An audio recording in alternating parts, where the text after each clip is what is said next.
it's a shocking irony that one of my tasks was transparency, and on the eve of producing the report, you shut it down. That's how retired Judge David Duncan feels after being fired by Governor Katie Hobbs from the independent review he was conducting on the state's execution protocols. Did you see it coming? Did you have No, warning not at signs? all. Not at all. In fact, I thought we were on pretty clear terms because I had a liaison at the governor's lawyer's office. His working rough draft released to the public raised major concerns. So these are concerns that you stand by. Well, they are. Do you think that Arizona is ready to resume executions? Well, from what I saw, no.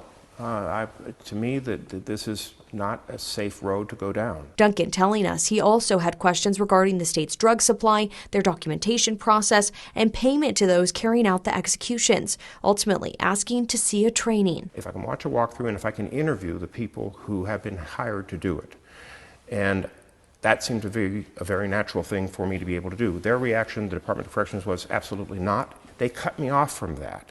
And that is why I said, I think I can't recommend lethal injection, and you should be thinking about alternatives. And the alternative that I suggested was the one that has the lowest spot rate. Duncan suggesting death by firing squad as an option. In a letter, the DOC's deputy director raising their own concerns about Duncan's review process. Ultimately, the DOC director sending his own review saying the state is ready to resume lethal injection. Toward the end, though, I think that political pressures may be changed here in the state of Arizona. There's now just weeks until the state Supreme Court will consider setting an execution date for death row inmate Aaron Gunches. I feel confident in the team at Corrections.